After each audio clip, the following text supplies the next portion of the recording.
What's the best Goofy movie of all time? For the millionth time, it's Moonfall. There is no movie... I will just say there is no movie more entertaining than Moonfall. There is no movie that will keep you talking for as long as Moonfall will. There's nothing even close. He's the tier 1 good man. Should I watch Moonfall tonight? Yeah. I'd say don't watch it alone. Watch it with a friend. You guys will be spitballing theories back and forth on what the fuck you just watched. When's the watch party? Hey man, they still haven't updated watch parties. Like I said, I'll do it the second they actually make watch parties like an actually good feature on Twitch. But it is highly neglected. Have you heard of a movie called ZYZZYX Road that grossed $5? Yep. That's infamous. Everyone knows that. Oh, I guess maybe not. Chat doesn't know that. There's a movie called ZYZZYX Road. I forgot who's in it, but it had one big name. Oh yeah, Katherine Heigl.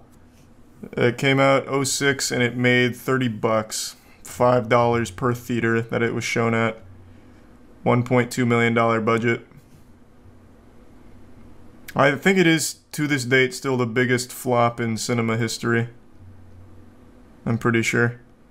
Wasn't the producer trying to make it flop? That just sounds like cope. That just sounds like a villain, like, it was all part of my plan. In fact, I wanted to lose over $1 million on this movie.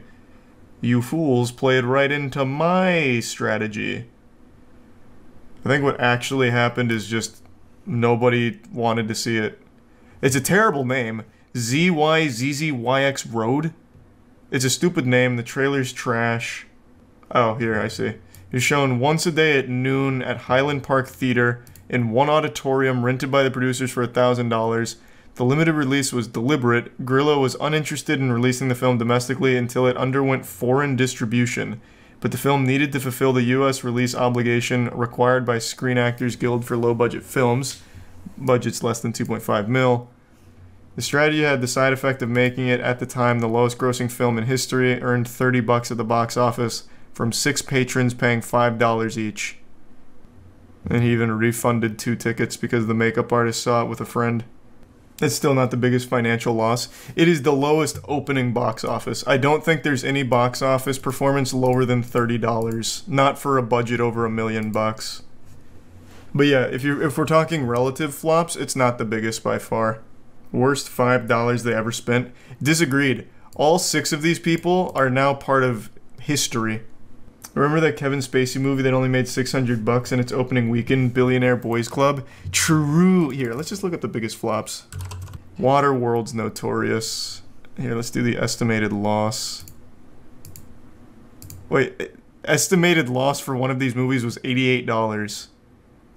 The production budget was $46 and it made $8.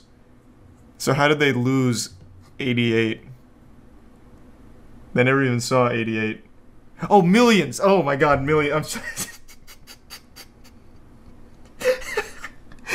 I thought this was just dealing with low-budget films.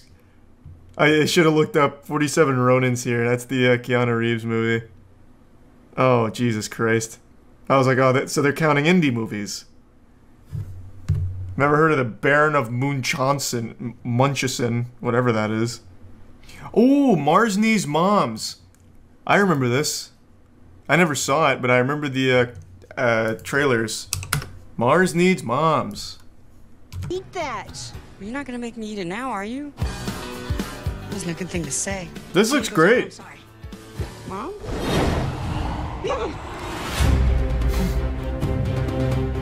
Let her go!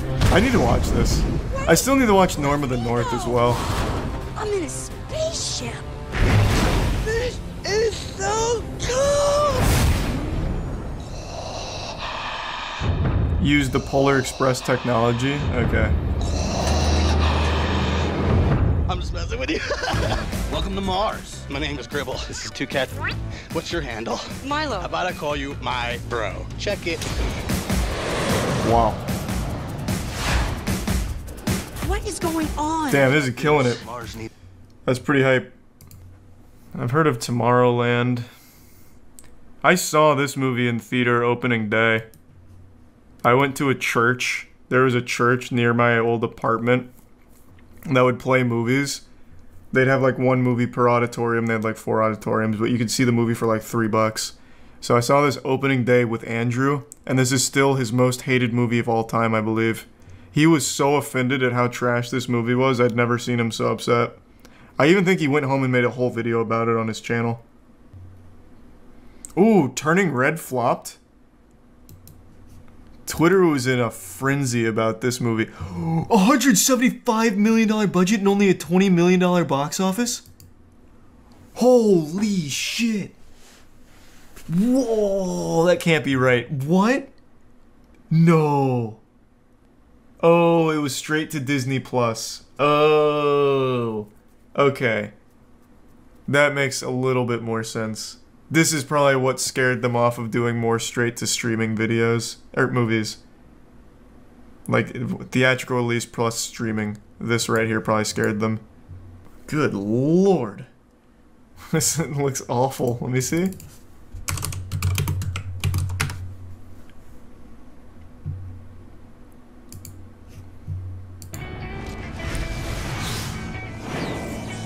This is actually a great movie.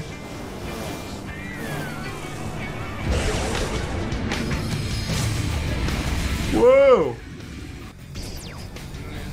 That's Matt Damon? No. Take me. Yeah. This looks cool. I'm just watching an AMV.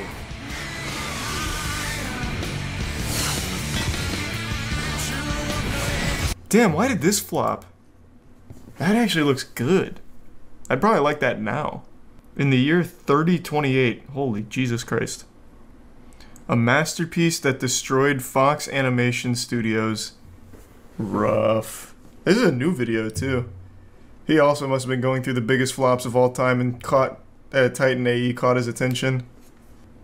Mulan, yeah, that deserved the flop. This movie was so bad. $200 million budget with $70 million box office. That sounds beautiful. That's great news. This movie was terrible. Man, Disney's got some of the most prolific flops on here. Pluto Nash! Let's go! I used to like this movie as a kid. Ah! A $100 million budget and a modest $7 million box office. Wow. Man, we don't have any Pluto Nash fans out here? Eddie Murphy. Oh, this is so early 2000s. Pluto Nash. It is a pleasure to meet me. The battle between Pretty Evil. Let's get it right this time. And Pretty Pluto Nash was better than John Carter. Look at me. Yeah, maybe. Well, we were thinking a little more. You married twins, huh? No, they're not twins. I met the perfect woman and then I had a clone. Which one's which? Damn, I don't remember this movie at all. The Adventures of Pluto Nash. Whoa! Why don't you take these Hillarys? We appreciate you helping us out. I can't believe that movie flopped. That's a pretty big flop too. 100 mil to 7 mil. Yuck. Final Fantasy. What? What is this? The Spirits Within. You're telling me they made a $137 million Final Fantasy movie and I'd never heard of it? What the fuck? No, I never even heard of this. Always the same. So is it just an original story? Must be. I don't recognize any of this. Yeah? Don't see how any living thing could survive out here. Yeah. To uncover an ancient truth. I feel like Final Fantasy's strong point isn't going to be like a self-contained original movie for Columbia Pictures. So I imagine that probably just wasn't very good. Oh, yucky. That's a rough one for DC. Wonder Woman 1984. Yeah. That didn't pop off. That movie was awful. A Wrinkle in Time. Oh, boy. Oh, boy. This is that fucking movie where they say the name Charles Wallace 10,000 times. I forgot all about this one. Oh, this was miserable. I know it's for kids, but Christ, it was bad. Jesus. I bet Artemis Fowl is going to be on here pretty soon. Terminator Dark Fate. Not surprising. Matrix Resurrections. Yep. Fucking yep. Not as big of a flop as I would have expected, but wow. What a remarkable disservice to the entire fucking franchise. Sucked ass. It was so dog anus. Like, I couldn't believe it. I don't know how you fuck it up this bad. There wasn't a single thing in this movie that worked. It was like it was directed to be awful, like on purpose. And I saw that cope from a lot of people like, well, actually, the Wachowskis have outdone themselves yet again because they meant for this movie to be terrible. And thus, they succeeded and created a masterpiece. It's like, well, you made an awful movie on purpose. You fucking wasted my time then. Like, maliciously. Like, in the very first couple of scenes, they do this thing where it's like really meta, where they're talking to Warner Bros. Or like, Warner Bros. Needs more bullet time. They need more action. They need more green binary. We need action bullet time because we just gotta pump it out. Don't care if it's good, just pump it out. Lickety split. And it's supposed to be like really meta.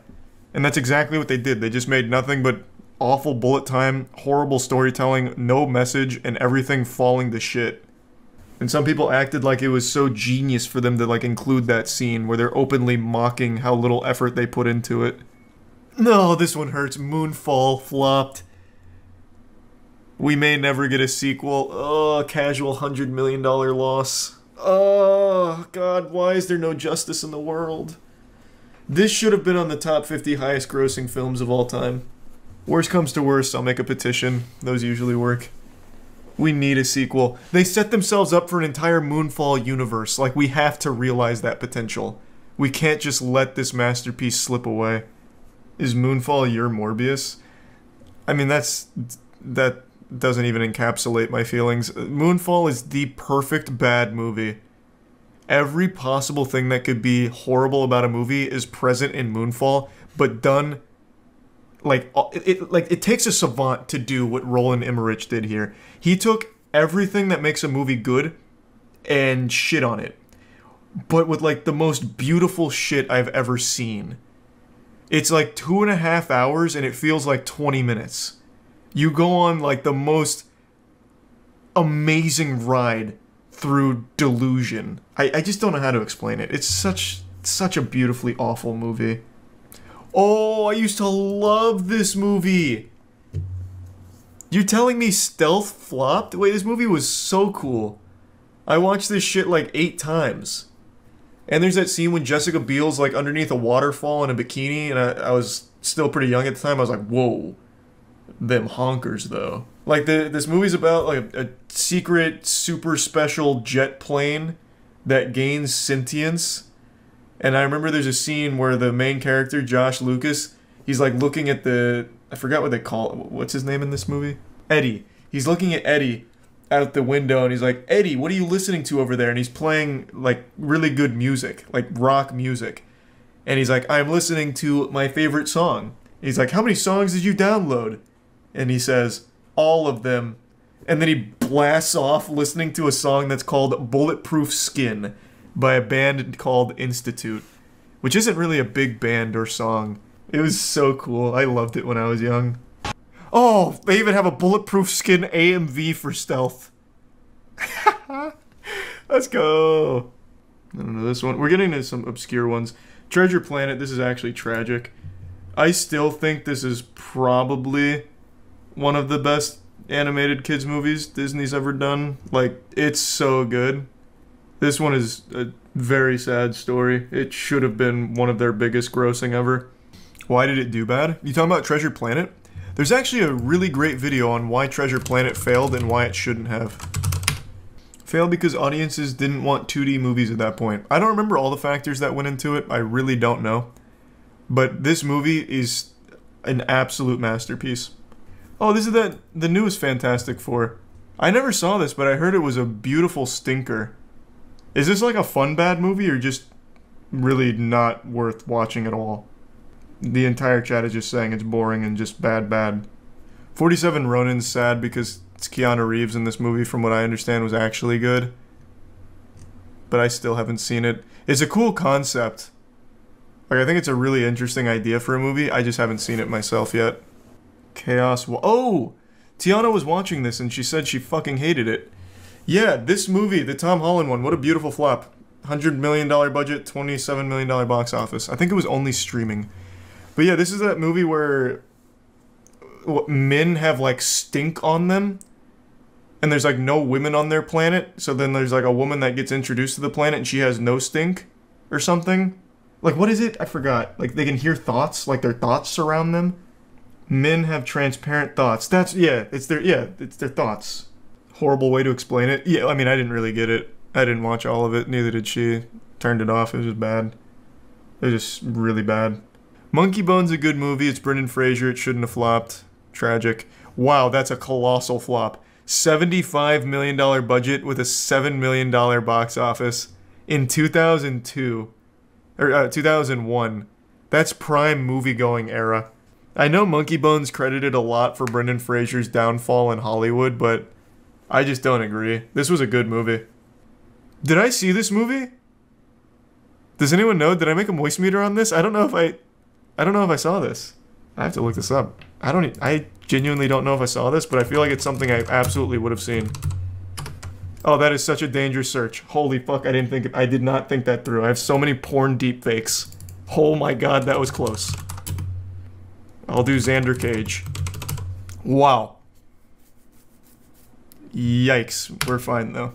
No, it looks like I never saw this movie.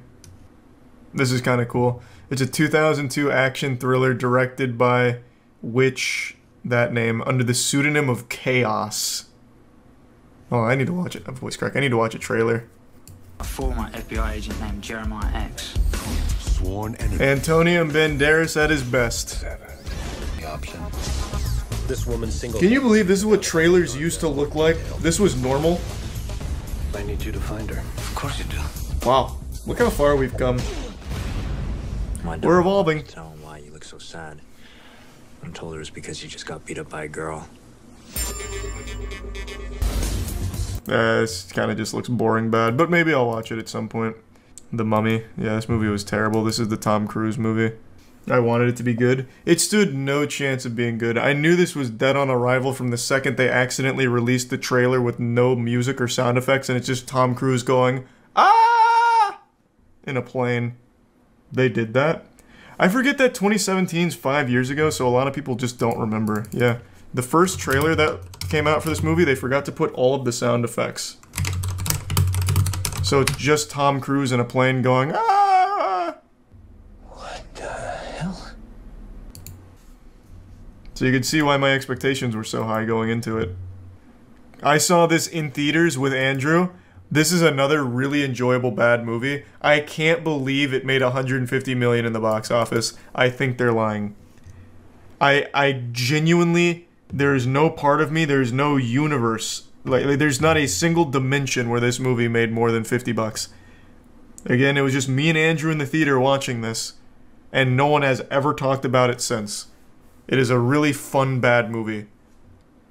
I saw this in theaters when I was a kid. Hated it. Absolutely hated it. Glad to see it flop. This was terrible. This had Tim Allen doing his absolute best to try and stay awake on screen and failing. Even when I was a kid, I was like, man, this guy sucks. I liked Home Improvement. I loved Tim the Toolman Taylor, but I was like, damn, this guy does not want to be here. It's bad. It's really bad. Let's do like any random Zoom scene. That's not gonna work anymore. We'll do Zoom movie scene.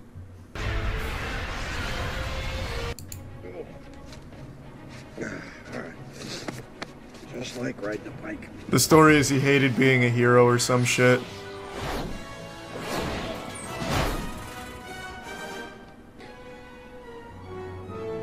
I don't remember why his brother didn't age, but Tim Allen's like 80. Actually, it's Zoom. Suit looks good. Nice suit, lizard boy. Welcome back, Zoom. Let's play ball. Goddamn. Yeah, movie's awful. Glad to see it flopped. We've all wasted money on something at some point in our lives. I know I'm guilty of that. I once spent $200 on a pocket trumpet that I never learned how to play, and then an additional, like, $150 on a theremin that I only tried to play a couple of times and never mastered. And these two items now just haunt my shelves in the closet. Big waste of money, and I do regret it. Of course, this is going to vary from person to person, but I can say with a high level of confidence you have not wasted as much money as Universal did for the rights to The Exorcist. 400 million clams in order to buy the rights for The Exorcist to make a trilogy out of it, and the first movie just dropped called Exorcist Believer. And I'm here to tell you after seeing it that this was the worst money ever spent. They blew their load with 400 mil and had nothing left over for writers, so they really relied on ChatGPT to scrap something together. This is laughable. This movie did not make me a believer in the future of this franchise. It made me a believer in true evil in Hollywood to allow this type of fucking terrible blemish to exist. This film is insulting to the legacy of The Exorcist. It is by far the most influential horror movie ever made, The Exorcist I'm speaking about, and to have this movie now coming out, even though I know the second and third Exorcist movies aren't exactly the best, this is so much worse. They could have spent $400 million for the rights to Jimmy Neutron and made a Hugh Neutron spinoff, and it probably would have been higher quality than this. And they had self-reflection on, like, the importance here of what they were making. Jason Blum of Blumhouse, who was a producer on this film, even said that it's the riskiest movie he's ever made. Just because it's so expensive, usually the bar to success on everything we do because it's inexpensive is incredibly low. For The Exorcist, it's high. And that's an understatement. It's extremely high. And man, did it fall flat on its fucking face. Now let's dive in. I'd like to explain why I think this movie's so bad and perhaps the biggest waste of money I've ever seen from a Hollywood gamble. So, I'll go ahead and tell you there's two compliments I can give this movie. I'll start off with the good here before getting you with the knuckle sandwich with the bad. The good. It has an interesting premise. It has a couple of interesting ideas. And best of all, it's not that long, so it ends pretty quickly. That's, of course, relatively speaking, it's about 2 hours long, but by modern movie standards, that's pretty quick these days. Everything wants to be like 2.5, 3 hours all of a sudden, so at least this is refreshing that it's only 2. Those are the only compliments I give it, and one of them is just that it ends, so you can leave and forget that you ever watched it. The biggest sin this movie commits, though, is being a fucking snooze fest. It is just unforgivably boring. If I didn't drink some gamer subs before going to the theater, I probably would have fallen asleep there trying to stay awake through this one. So I'm going to shout out GamerSups, because big W from GamerSups here. I had some titty milk, which is one of their flavors, before going. I know if I just say titty milk cold turkey like that, you won't know what I'm talking about. It's not real breast milk, that's just one of the flavors GamerSups offers, and it's my personal favorite one. I highly recommend GamerSups. I fucking love it. If you want to get some free samples, you can click the link in the description below. It's completely free, not even a shipping cost. GamerSups will just send out a bunch of samples for you to try, and you will most likely enjoy them. And yeah, if you also just want to use my code, it's code MOIST at gamersups.gg in order to get a discount on any of the items you might want to purchase. So big thanks to GamerSups. I am going to be getting into spoilers here, so this is your warning. I can't talk about what makes this movie so bad without some spoilers. Sorry in advance, but this is your warning. The film's plot. It follows a widower who has a daughter who really wants to meet her mother. And one day, after school, her and a friend go into the woods to perform a ritual to try and communicate with her mom. Obviously, things go south. It leads to a possession. And instead of one possession, one person being the victim of a demonic possession, it's both girls. They both become possessed. And I do think that's an interesting idea. Albeit, I don't think it's the most creative idea like some people are making it out to be. All it did was say, what if instead of one, there's two? What if we just... 2 of them! It's not exactly a galaxy brain scheme. It's just they added another character to be possessed. And then the other character, that's not the widower's daughter, is kind of an afterthought. In fact, her entire family is an afterthought. You probably won't even remember their names by the time the film's over, because they give them no time to develop, and they have nothing to do here except fucking endlessly whine. They're just these personality-less drones, like these forgettable side characters that pop up occasionally in Skyrim to say a few lines before going along their way all robotic, never to be seen again. That's that entire family. So it feels like, why even bother with 2 possessions if you're only going to focus on one of the families? It just doesn't make a ton of sense. I do think the dynamic of a double whammy possession could have worked well, and it does to a certain extent sometimes work decently here if they had just given it more care. Like, there's definitely potential here that wasn't realized at all, really. But, like, there were a couple of decent moments with the two possessions, especially towards the end. I could see some glimmer of possibility with this idea. Aside from the lip syncing sometimes, it makes it very clear that it's dubbed. So if you've seen The Exorcist, if you've seen any fucking possession movie, you know how it goes.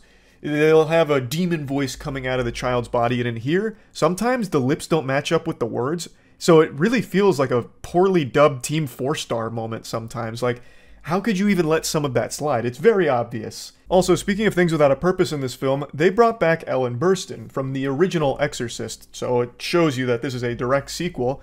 And unfortunately, Ellen Burstyn has nothing to do here. They did her dirty. It's downright disrespectful because she has no role to play in this film. If you took her out, the entire film plays out exactly the same. Not a single iota of difference, whether she's here or not. It's purely as a, like, point at the screen cameo moment. Like, oh, I know her. That's it. Nothing else. It's pathetic, really. Like, it feels like it's misleading advertisement because she's in the trailer quite a bit, but she's not in the movie at all. So I already gave you the spoiler warning. All she does is serve as a brief side quest where Victor is trying everything to get his daughter back and out of the hands of the demon. He eventually finds her through, searching around. Victor then goes up to her, fills her in on the situation. We learn that she and her daughter Reagan aren't on good terms and she hasn't seen her daughter for a really long time. She agrees to help Victor and goes to one of the girls' houses, Catherine, and attempts to save her from the demonic presence. But in doing so, Catherine stabs both of her eyes. So now she's blind. And then that's it. We don't see her again until the very end. She exists solely in this film to get her eyes popped like bloody water balloons. And that's it. It just feels like such a waste to even have her here. This feels like a role they wrote before she had committed, so they wanted to make sure that if she said no to the role, it wouldn't change the outcome of the film, so they just gave her a throwaway role to play here, which is just, it's super dumb. It really is. But I wanted to point that out because that really stood out to me. There's just so many characters in here that actually don't serve a purpose. Like, I don't know why they're even bothering to put them in the film in the first place. But anyway, her eyes getting stabbed is one of the very few times that something even happens in this movie. I mentioned that it's boring, but I mean it is turbo boring at times. It had me wishing I was back in college listening to a professor lecture me about the Krebs cycle. That would have been more entertaining than some of these sections of the film. Now, the beginning of the film is spent trying to develop the characters a little bit. It's kind of like two different movies slammed together. The first half is trying to find where the girls went and what could have happened. The second half is then all of your generic horror movie tropes fucking crashed together haphazardly. And the first half I've seen get a lot of praise. You won't see it get any praise from me, though. I think everything it wanted to do in the first half was not done very well. Like, I think the intro is good, but then it doesn't really get you hooked on these character relationships. Victor and Angela only share brief exchange before Angela and Catherine go into the woods and go missing. And Catherine's family is basically just fucking ghosts here. Like, you barely even see them. And when you do, they do nothing but just go, ooh, and then you just, forget about them. But, like, there's not a whole lot of time spent developing these characters before they go missing. Now, of course, there's some development while they're looking for them and searching, and when they do eventually find them, trying to piece together what exactly happened. But I just don't really see where people are coming from when they're talking about how great this first half was. Because I just don't think it was done very well at all. It could have been done much better. But anyway, let's start talking about the worst parts of the film, and that's its attempt at horror. I say attempt because I think it just fails completely at delivering anything that even resembles horror. It tries to rely on jump scares, but doesn't know how to do them. It's like they don't know what a jump scare is. So what'll be happening is characters will be having just a normal conversation or normal things happening, and then all of a sudden it'll just flash a couple of images at you like you're playing the Scary Maze game from back in 2009 or whatever. Like, they'll just be talking, And then all of a sudden, scary image. Ooh, look at this creepy figure, and here's kind of a loud noise. But it, you know, they were mid-conversation. It's not like a jump scare. They were actively talking, and now all of a sudden there's just like a weird thing on screen and a louder noise. That doesn't like startle anybody. Like, they weren't well-executed jump scares, and executing a jump scare is the easiest thing in the world. Just go silent, and then bang, huge noise, crash fucking 10 trash cans together with this huge noise and the creepy face or something. But they don't even do that. They just randomly, I guess maybe bad editing is to blame, but randomly just start putting a couple of flash creepy images with like a slightly louder sound. So the jump scares don't even work, and that's the only thing it ever really does for horror. The suspense doesn't exist in this movie. There's no such thing.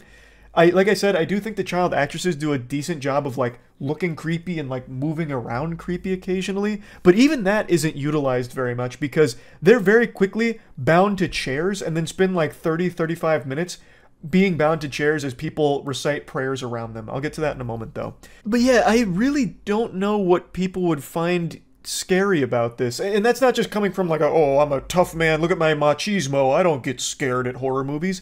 I just really don't think they even attempted anything here, unless you were just really, you know, disturbed by the sound of a heavily filtered, creepy sounding voice, I suppose. But like, I'll give you another example of something they tried to do that I think was supposed to be scary. Victor's brushing his teeth and the lights keep flickering. Literally like the scene out of SpongeBob with the hash-slinging slasher, and they turn around and it's Nosferatu. That exact scene happens in here. Victor's brushing his teeth, the lights are flickering, he's looking up, the lights keep flickering, he turns around, and it's just Angela flicking the light switch on and off, and he's like, hey, cut that out, you know, let's go back over here. And then he goes back to it, and the lights start flickering again, and then she just goes, what did you say? And like, that's the whole scary scene. It's like, what the fuck was that? Like, that was lame, super lame. And then there's another scene where she like attacks Victor, but it's not even like startling or a jump scare. She like comes up behind him and like attacks him super quickly, and then that's it, and he's fine, and then she just closes the door. Like, it's all just, I don't know, it feels like they didn't know what they were doing, so they just went in on filming days and improvised. I have no explanation for it, because it's like they didn't even try. Also, this isn't exclusive to this movie, but I am so fucking tired of the trope that when you're dealing with a possession, all you need to do is speak sternly to it to get it out. So when Ellen does actually go and confront Catherine for a moment, her strategy is, hey, get out of there. Hey, quit goofing around. That body belongs to that child, Catherine, not you. Get out of there. Scram. Get out of town. And the demon's like, no, like struggling around and like falling and flopping like a fish out of water. It's like, what? Why does that work? Like, why is this doing anything at all? Unless it was also pranking her. But even still, that's so silly. It's so stupid. Like, she's not doing anything besides just speaking to it like a disappointed parent. Like, oh, come on now. Quit with this nonsense. Hey, come on. Like, it's just, the way that demons are fought in possession films, I think is just the goofiest shit ever. They've got to find other things to do to fight demonic possessions. Like just saying its name and it like vanishing and like screaming, it said my name, the human said my name, and then like burns back to hell is stupid. And then just them saying, hey, the Lord doesn't like what you're doing there, so get out of there. It's like, no, it sucks. It sucks. And I just needed to point that out. So let's just, I don't even know why I'm getting so into the weeds here. The movie just sucks. But let's just talk about the end here. Eventually, they tie both of the girls to some chairs, and they're trying to perform a ritual with like a ton of different prayers, a ton of different belief systems that they're all throwing their way to try and get the demons to leave. Eventually, it's not working. So what ends up happening is a very powerful pastor comes in, and he touches both their heads, and he's like, Christ says, get out of there. And the demons are like, no. It's like everyone's getting really optimistic because it's finally working. They're going to get their daughters back. But then the daughters snap his neck with like telekinesis. So he dies. It's the only death in the film. And it was a pretty gruesome death. I didn't expect that. So that one actually caught me off guard. That was a pretty decent moment, actually. And then they never do that again. They just go back to just sitting there laughing. Like, well, not even laughing. Like, there's a scene where they're getting some, like, water tossed on them, and they're, like, screaming in agony, and, like, there's a burning sound, but they're totally still fine. And they're just, My big problem here is the demon at no point was in any danger of actually getting exorcised at all. But for some reason, they kept pretending like they were getting somewhere. And then eventually, the demon says, you must make a choice. One of these girls will live and one of them dies. You choose. Why? You could just have both of them. Because they have done nothing to actively stop you. Like, they have not been able to effectively fight you. So why all of a sudden would you give up one of the girls? It didn't compute. But not only that, I'll fast forward. That was the big gamble, the big moment, like, oh no, we're going to have to make a choice. And it ties into something that happened in the intro of the movie where Victor had to make a very hard choice. That I won't spoil because it's the biggest twist of the film. But anyway, it's a choice, like, oh, we have to choose one. I can't choose. No, it's not right. Well, we can't choose between our daughters. But then eventually, the whiny dad of Catherine says, I choose Catherine. So then Angela is about to, supposedly die. She eventually, levitates and then pukes onto the ceiling, falls, and we think she's dead. But then what ends up happening is Catherine dies instead, and now Angela is no longer possessed. Well, why? So the demon just let itself get killed? Like, the demon just said, I'm out, bye? He's just like, alright, this was a fun game. See you guys. I had a good time playing. Like, why? It doesn't make sense. Why would he do that? And why did he keep letting himself get caught? All the demon does is talk shit. The demon's entire purpose here is just to be an annoyance, a nuisance, flicking lights on and off, filling up the bathtub with dirty water, saying some profanity here and there. That's it. Like, it's just a prankster. It doesn't even do anything. It's not even, that evil. It only defended itself when the pastor was about to, get rid of it, so then it killed the guy. Other than that, it just kind of, chills out. Well, and I guess when it stabbed the lady's eyes. But aside from those two instances, all it is just a bother, an annoyance. And now all of a sudden, it's had its fun, so it left. Even though they have done nothing to actually get rid of it or actually make it want to leave. It just did. For no reason. It was so unearned. It was so unsatisfying, so unfulfilling, and so lame. I don't even know how they're supposed to turn this into a trilogy. How? The only thing I could see them trying to do is be like, oh, Angela actually is still possessed. He's just hiding himself better now. And that, of course, is probably the direction it's going to go, which is the laziest direction, but the only one it can go. There's no other options left for it, so they've already spent $400 million on this. They're going to fucking make a sequel, and then a sequel after that one. It's going to be a trilogy. I feel like there's no way they pump the brakes on it, even though this is flopped. They're going to have to because they're already so deep in the hole. I just don't know how they even try to salvage it. I don't see how. This was terrible. It was actually terrible.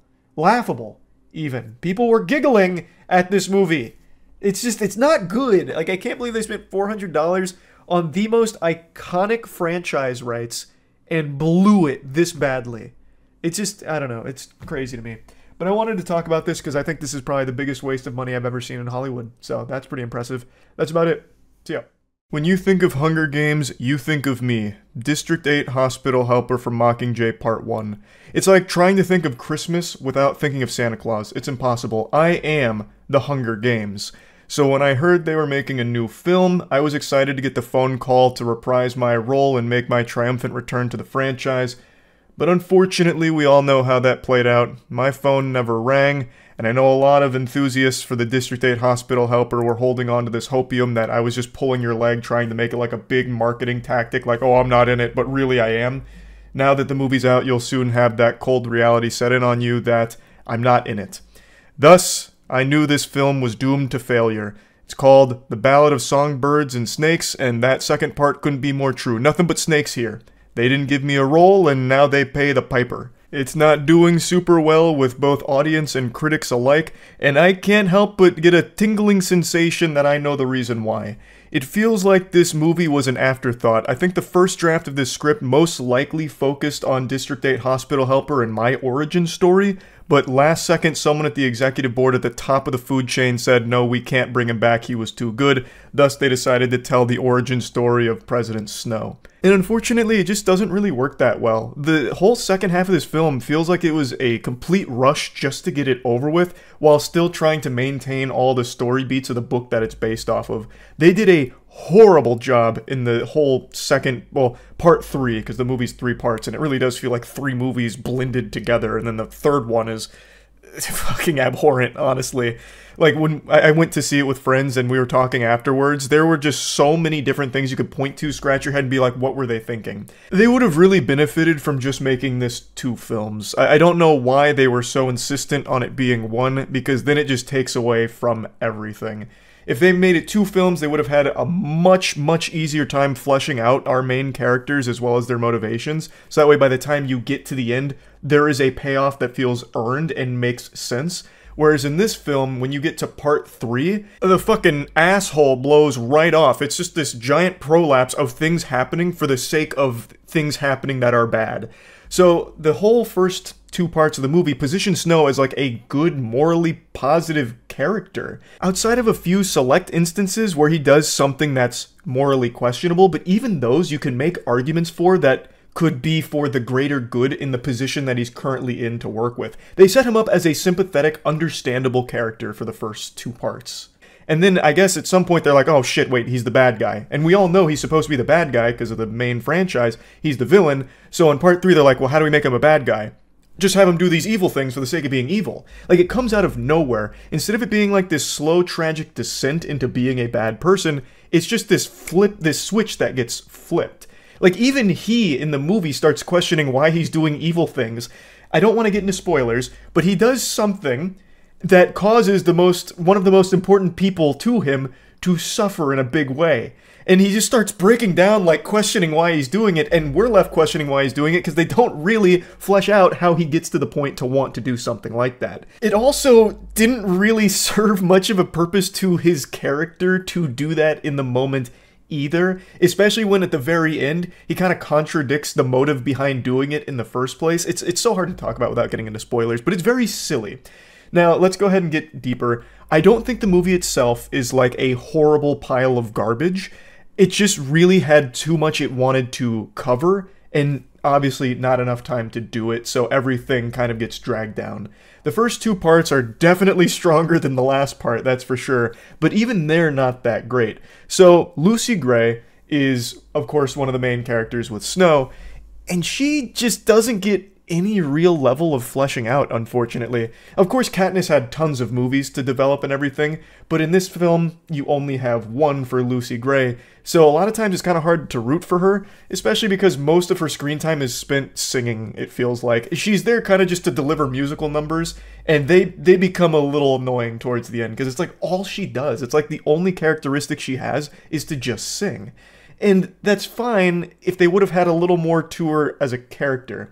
Now, I want to be clear, I think all the performances from the main cast are pretty good. It's just unfortunate they weren't given high-quality material to work with, because they're trying to make the most out of some poop here. I'm talking some stink. Some of these lines in here are laughable, like really, really dog shitty. Now, I also have to mention this because this had us giggling. Within the first, like, 45 minutes or so, of course, a lot of characters get introduced, but it feels like when they brought in Lucy Gray, like when she first arrives at the Capitol, they must have watched the "I'm the Joker, baby" YouTube video and then modeled her first interaction just like that. It's so weird because she doesn't really act like that for the rest of the film. It's just like the first couple times we're introduced to her, she's being all like turbo quirky, and then it's immediately thrown away. They must have been like, this is probably just the wrong direction to take her, which they were right. If that had continued, that would have been insufferable. But yeah, anyway, like I mentioned, the first 2 parts are not the worst thing in the world or anything. There is some sloppiness to them, there is some silliness to them, but there is charm too. It's not, like, awful or anything. I can't dive in too deep without spoilers, and I'm trying hard not to get into those here. But you get what you expect. There is a Hunger Games. It's a very, like, stripped-down version of it because it's still so early. This is when they're just trying to figure out how do we get people hooked on it. So that's when, of course, they introduce the other elements, like, which bring it into the state that we saw it in the initial franchise. It is interesting seeing the Capitol before all of, like, the super advanced technology and before all the gaudiness and glamour that gets introduced. So I think the setting, of course, is still fun. And the first 2 parts do offer some entertainment there.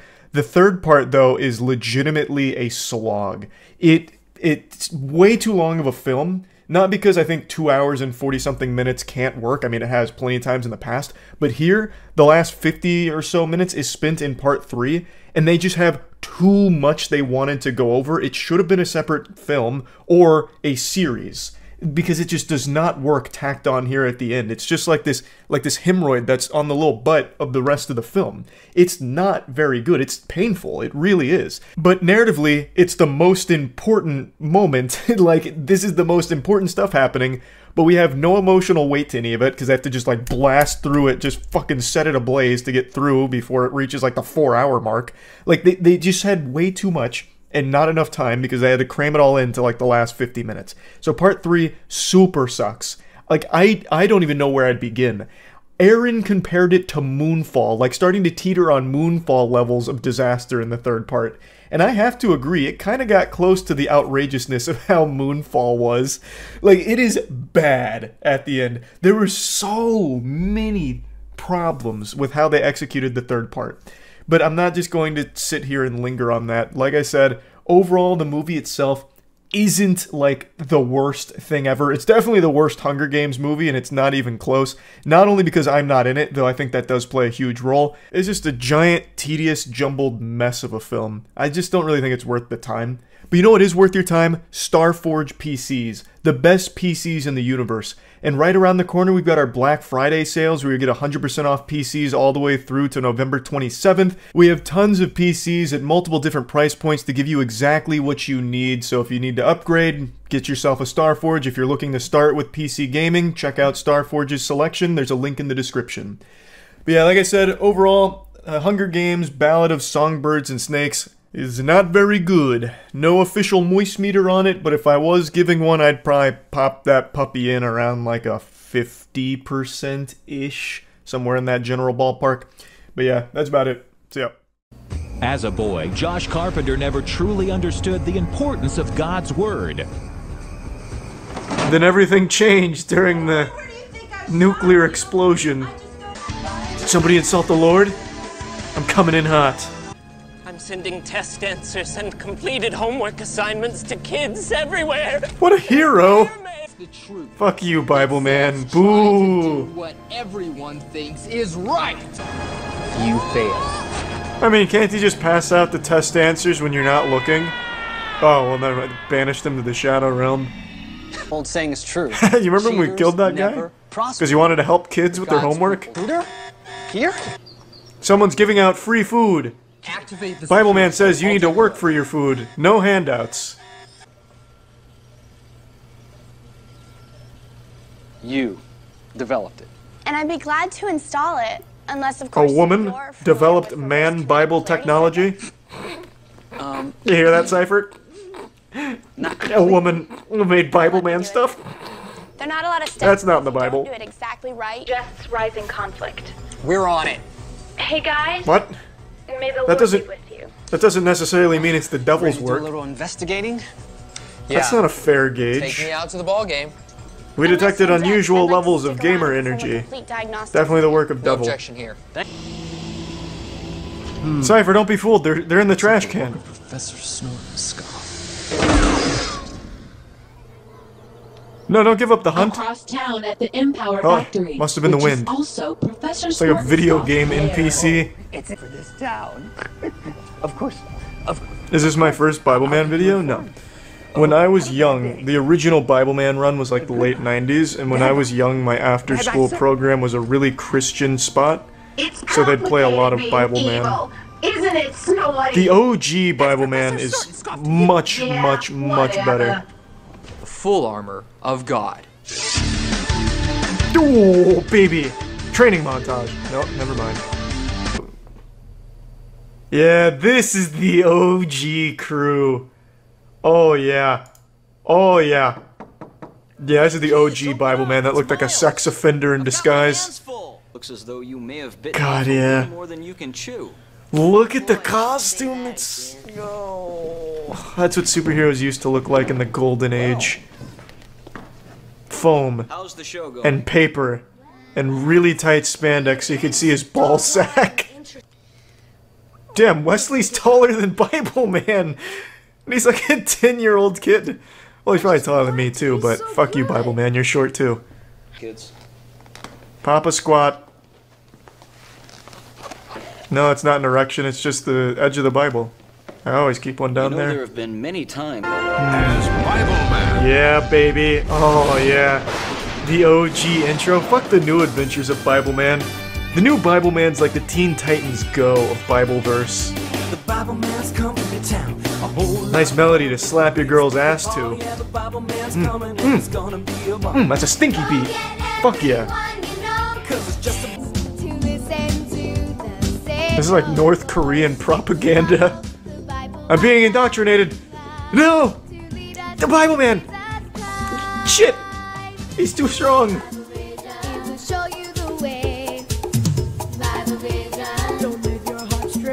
Fucking Bible vision. Encourage you. I just wanted to come to hear my theme song. You guys didn't fuck it up, did you? If you fucked up the Bibleman theme song, I'm gonna be very upset. Man, he is getting a fat bulge. Why is that? Why are those pants so tight? Oh my god. Holy lord. Leaves nothing to the imagination. Andy said that you should let I could see his ball sack bulge and his cock bulge resting on top of it. When you perform tonight. Why is the Lord's will to have such tight pants? Okay. Good luck. Oh my. Oh my. Can we get that on the Jumbotron? Where's an instant replay of that bulge? You should let that light. Let's get a bulge cam in here. Look at that bulge! Bible man, more like boner man. Oh my god! Is that a Bible in your pants, or are you just having a boner? God damn it, Bible man! It's too evil. Hey, whoa, whoa, whoa, whoa! Bible man doesn't get hard. It's a holy stiffness. It's like his spidey sense for his dick. He can sense sin with his erection. Bibleman. Here's a little number we call "Get Low" by Bibleman. I am sorry. We'll. Can you hold these kids? I'm busy. I'm working, as you can see.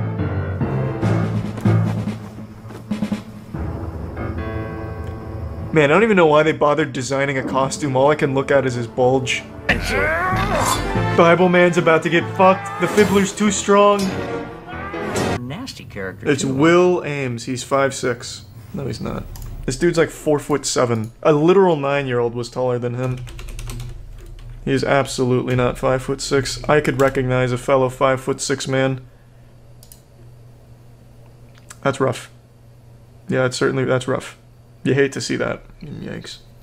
God, his moves are nuts! Don't go well together. He's like the Doug Marcaida of Christianity. Bibleman's the only man who could have beaten King Arthur in a sword fight.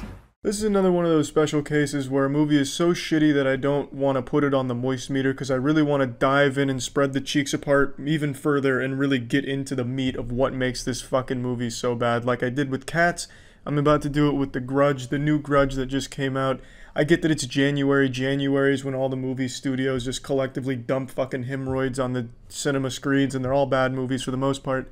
But The Grudge is something a little bit special. I saw it with Jackson 2 days ago, and I felt so embarrassed. He's visiting from Australia, he's vacationing in America, and I show him The Grudge in theaters. I thought he was going to pack up and leave that moment. He probably would have rather been deported than finish that movie. It is a bad movie. The Grudge is horrible.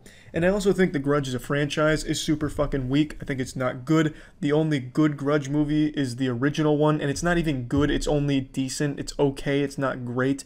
But every movie that's come after has just been abominable. Especially the 2016 Grudge vs. The Ring.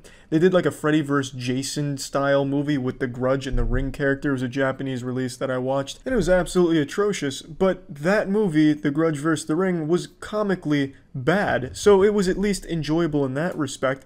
You know, when the little kid Grudge was coming around, he actually made cat sound effects. There's a scene where a woman headbutts a man so hard that his face turns into a fish, literally transmogrifies a human being's face into a fish because he got headbutted so fucking hard. It's a goofy, silly movie that's bad, like all Grudge movies, but again, that was comically bad. The new Grudge is so boringly, insultingly, offensively bad and bland that I just need to really talk about it and warn you about how shitty the goddamn movie is. Also, I love that old movie trend of taking one character, making them fight another popular character, Alien vs. Predator, Freddy vs. Jason, shit like that. It's so goofy. I love it. I hope they keep doing it, you know, fucking mix different genres. John Wick versus Mr. Bean. I want to get that out there. That is just some really fun stuff. All bad movies, but always enjoyable.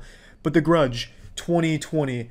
It is potentially going to be the worst horror movie of the year, if not one of the worst movies of the year, and let me explain why.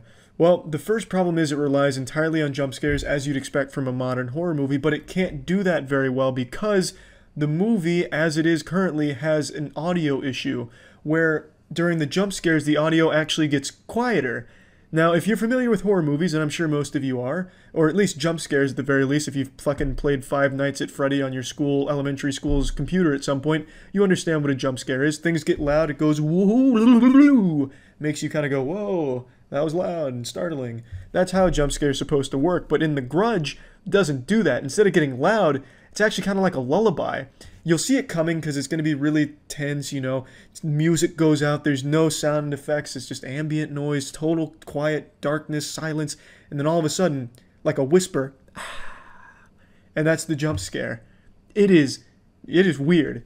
Like, I've never seen that because, you know, that's what most modern horror movies rely on, and for some reason they fucked it up so badly that the audio just doesn't play properly. It's like it's being strangled by the Grudge characters. Like, no, we're not letting audio into this movie. When there's jump scare, the audio sounds like it's being farted through a walkie-talkie. So the jump scares won't even startle you, not even by accident, because they're so quiet you won't even register it as a jump scare, which is very unique, and maybe even a directorial decision, a very avant-garde design choice. I'm not sure, but it fucking sucks. The story is garbage. It doesn't even really pay respect to the original in any good way. It doesn't even use the main character from the original Grudge movies, the staple character. It relies entirely on a new little girl character, and it's so boring. The movie is structured in a way where in this house the Grudge is existing in, people are dying there constantly, but no one's ever really connecting the dots as to why or what's going on. So the movie is structured around a detective going in the house and getting the curse put upon her, and she starts digging in. So then the movie follows the stories that she's reading about in the reports, and the stories aren't very good. It's one chunk with these people, one chunk with another group, and then one chunk with fucking old Pop Wiggleberry's chorus who walked into the house by accident when their soccer ball got kicked over. It's really amateur rookie stories, you know, here's people that enter the house, and now here's how they died and why, and it just shows you that. But it doesn't contribute to the overall plot because the character you're supposed to be following is just reading about them. She's just reading fanfic about what the fuck happened in this house.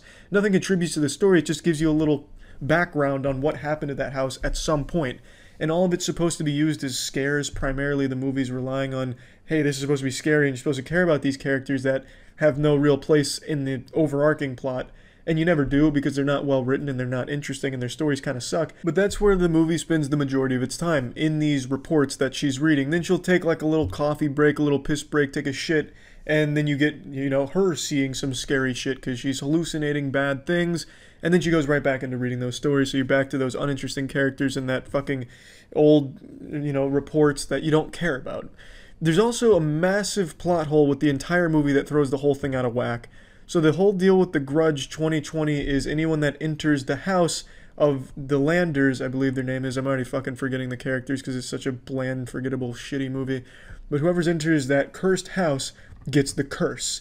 And the problem is, that doesn't happen. It doesn't follow its own rules.